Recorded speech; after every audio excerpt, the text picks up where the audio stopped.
Hey, everybody, welcome to the Ankerstar Wealth Weekend Update, which we don't normally do, but obviously, since a major event happened in the world that this weekend, we thought we'd come up with something Sunday night in case you are concerned about what's about to happen next week in the market. So, obviously, as you know, I'll just go ahead and share the screen, let the headline talk for itself.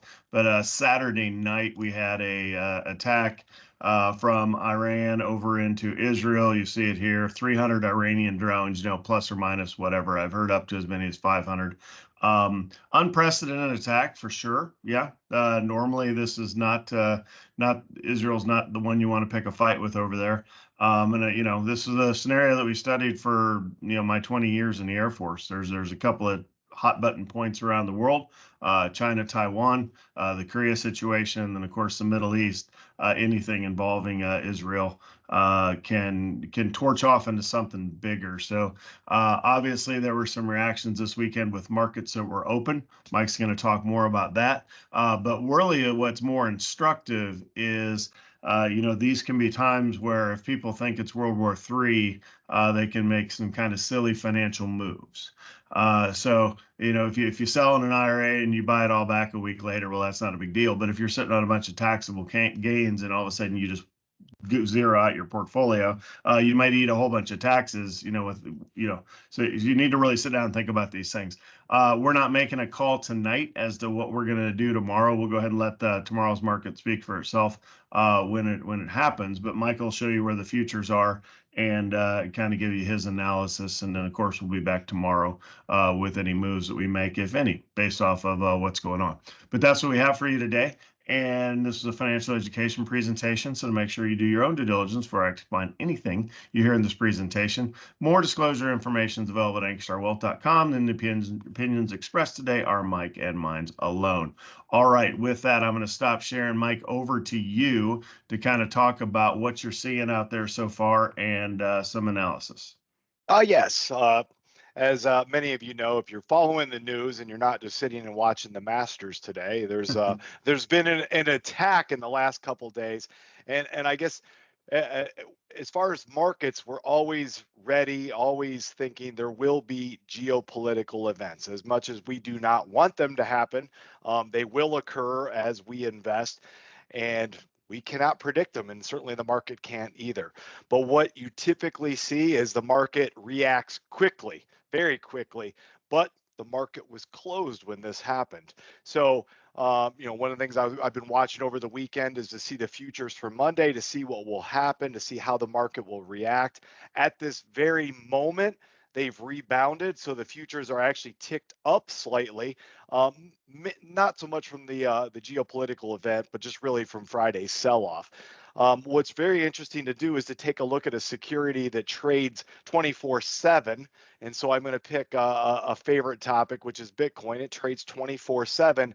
And you can see on the graph on my screen that it took a big dip. As soon as that happened, it dropped significantly, like 5 or 6%, and then it's already mostly recovered. So that's kind of typically what you see with the markets as well. Maybe not this quick, not in a 24-hour period.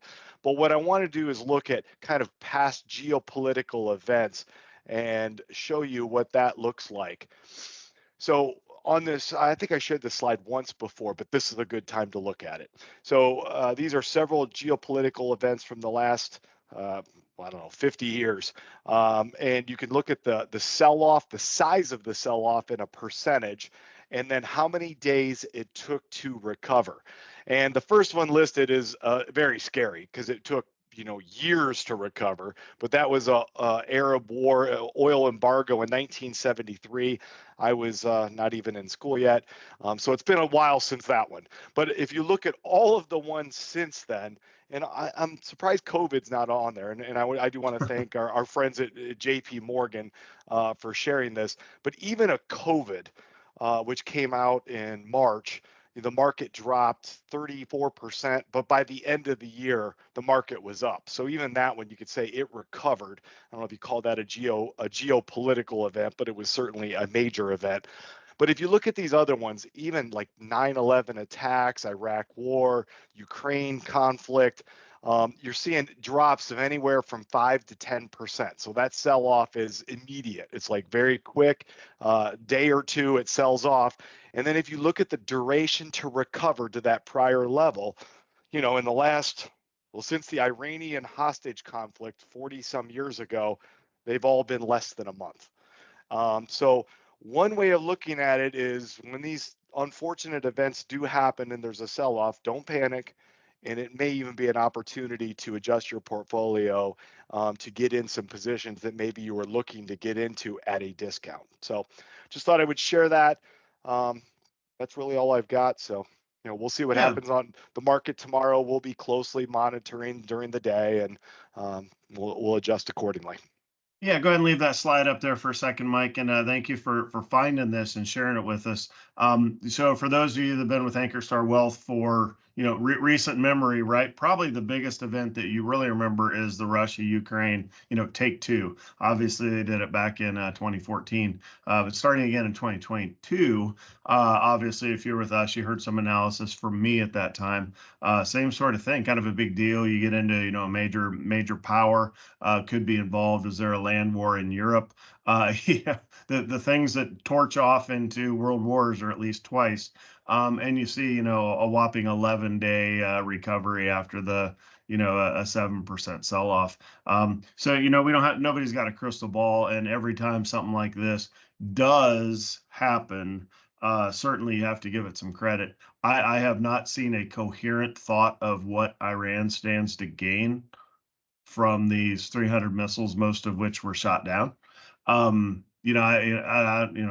don't think they gain anything from regional power perspective. They've already got nuclear weapons, so you've got kind of two nuclear powers here that are getting a little schoolyard tiff.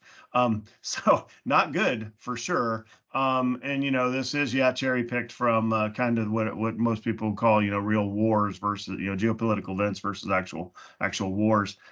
So we don't know. I kind of don't think anything is going to happen, but that's just one opinion of millions out there, and we'll see kind of how Israel reacts and what the U.S.'s involvement is. Obviously, we have power projection through that entire area and have for 50 years, right? So we don't want any more shooting, that's for sure. But we'll kind of see where this thing goes. But overall, yeah, you won't see us blowing out of large positions tomorrow, likely. Now you may see some changes just because on Friday we rewickered our models for what we had talked about during the IAB. So if you do see, we're going to rebalance for largely my clients tomorrow, and the other advisors will do it on their own schedule. But just because you see 15 trades in your account doesn't, you don't need to freak out.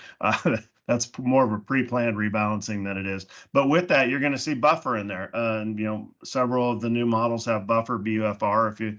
If you remember, we had buffer in the accounts when Russia-Ukraine happened. We had it coming out of COVID.